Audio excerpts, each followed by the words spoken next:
So today's video is kind of crazy because today we're reviewing one of the most anticipated and one of the most requested sneakers of the entire year. And looking at it in hand now, I can definitely understand some of the hype, but is it one of the best sneakers of the year? Let's find out. What's up everybody, I'm Seth Fowler and today I'm reviewing the upcoming Air Jordan 1 Hyper Royal.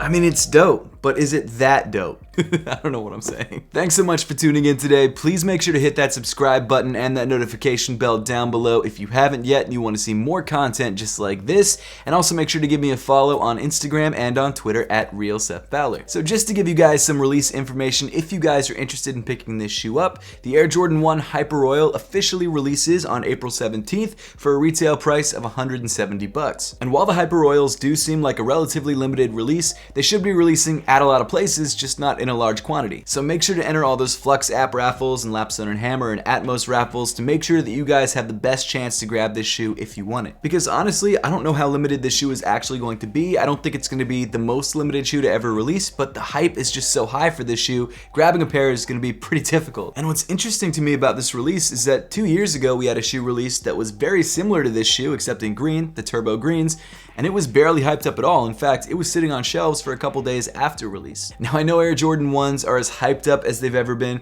Not only that, we also just had the release of the University Blue ones, which a lot of people missed out on, which honestly look pretty similar to this shoe, so it does make sense why this shoe is as popular as it's turning out to be. And in today's video, I want to take a closer look at the Air Jordan 1 Hyper Royals and see if they live up to the hype. But before we actually dive into the sneaker itself, I want to take a quick look at the box. Now you might be asking yourself, why are we taking a look at the box? It looks just like every other Air Jordan 1 box. And you're right about that. I don't know, I just feel like sometimes it's a good idea to show you guys a size tag so you can legit check your pairs against this pair just to make sure that the pair that you have is authentic. As you can tell from the sticker off to the left of the size tag, I grabbed my pair off GOAT, which owns Flight Club, so I think this pair might have actually been at Flight Club, which means that this pair has been checked over and authenticated, not sponsored. I just want to let you guys know that this is in fact an authentic pair. Obviously, I grabbed a size 9, which is my true size, and the official colorway of this shoe is Hyper Royal White. Really no surprise there, and the rest of the box comes in the standard Air Jordan 1 box colorway. You've got black and red, and that's pretty much it. But now let's get back into the sneakers themselves. Thank God for Wawa coffee, man. It's early as hell right now. I'm trying to knock out this video quickly. That coffee is a lifesaver. Growing up in Baltimore, we had Wawas, but in Philly, like the hype for Wawa is just like on another level. It's crazy. And I'm buying into the hype. Wawa is the shit. Now, is the Hyper Royal overhyped?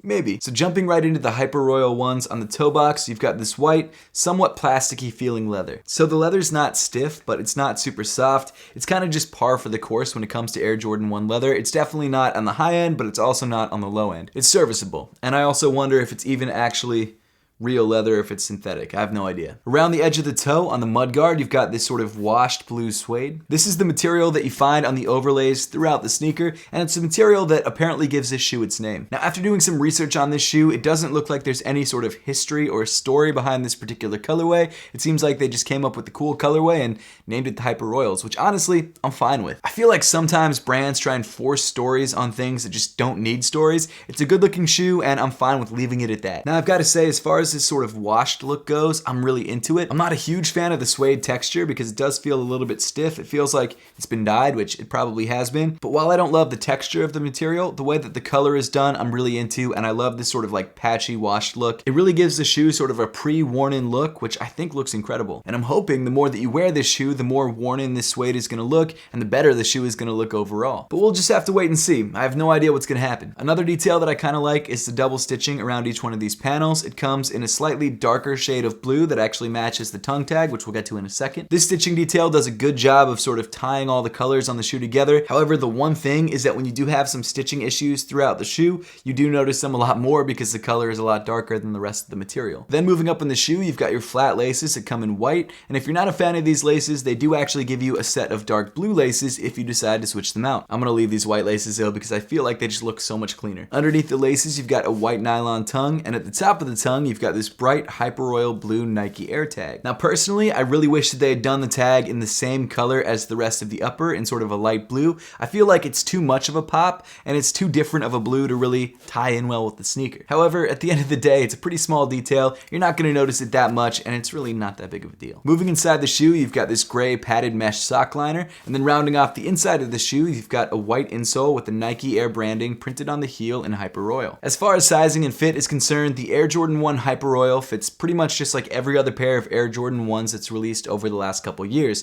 For me, that's true to size, but for you, it might be something different. So if you have the chance to try on another pair of Air Jordan 1s, maybe in a different colorway, if you've never owned a pair of ones before, I definitely suggest doing that to make sure that you grab the right size of Hyper Royals for you. If you own a pair of ones though, just grab the same size that you usually grab, or true to size, you should be fine. Continuing back in the shoe, you've got more of this washed out blue suede on the eye stays and around the top of the ankle. The midfoot of the shoe also comes in the same sort of plasticky white leather, which again, I'm not mad at, it's just not the highest quality material in the world. And then in the center of the midfoot, you've got this medium gray Nike swoosh that comes in what seems to be a nubuck. Man, I love nubuck. It's like a higher quality suede. Nubuck doesn't really get a good rap because usually when they use it on mass-produced sneakers that are lower quality, so the material itself is lower quality, but when you get some nice nubuck, it's a game changer. Moving back on the shoe, you've got more of that blue suede material on the heel counter and on the wing. And of course, in the center of the lateral side, you've got the Wings logo pressed in bright white. That really adds a nice pop to the side of the shoe. I love when it's a contrasting color like white. It just makes the side of the sneaker look so much more interesting. Then around the top of the ankle, you've got more of that really nice gray nubuck material. And while I usually prefer black leather on the top ankle area just because it's more classic, or at least it gives the shoe a more classic look, this nubuck material is definitely a close second. Moving down on the shoe, you get to this bright white Air Jordan 1 midsole, and then moving to the bottom of the sneaker, you've got this medium gray rubber outsole. Overall, the Air Jordan 1 Hyper Royal is a solid Air Jordan 1 release. I'm really into this sneaker. I feel like the color treatments and the materials that they used on this shoe are great, but, and this is just totally my own personal opinion, I don't like the Hyper Royals as much as the University Blues, and it's probably because I prefer the University Blues color blocking. The materials on this shoe are actually just as good, or they seem just as good. Now you might be wondering why I'm being so hard on the Hyper Royals. Well, I'm not really being that hard, but like harder than I usually would be on a pair of Air Jordan 1s, and it's just because this shoe is so hyped up, but I just don't feel like it's the best Air Jordan 1 we've ever gotten, and that's the sort of hype that this shoe is building. I don't understand why, but that's the hype that it's getting, and while I think it's an excellent sneaker, it's not the best. I will say though that this is an excellent Air Jordan 1 colorway. I love the materials, I love the color blocking itself, I love the treatment of this shoe, and I think overall, while it might not be the best, it's definitely in the top like 5 Air Jordan 1s of the year, maybe even top 3. Unfortunately though, like I said, it is going to be a very difficult shoe to grab for retail, and most likely it's going to start off at resale prices of around $400 right out the gate and probably only go up from there, which sucks because this is a really great shoe, and I know a lot of people who want the shoe to rock aren't going to be able to grab it because the bots and the resellers are going to eat it up. I don't have a problem with bots or resellers, you know, do your thing, make your money, but it is kind of a sad reality of the sneaker game. The people who actually want the sneakers have a harder time getting them now. So it is what it is, but it's a great sneaker and it's definitely worth trying to pick up. But with that, we pretty much wrap up the entire review for today. Now, I would love to know your thoughts on the Air Jordan 1 Hyper Royal and whether you plan to try and grab a pair when it finally releases on April 17th. So of course, make sure to let me know in the comment section down below. And as always, thank you so much for watching. Please make sure to hit that subscribe button if you haven't yet, and I'll see you all in the next one.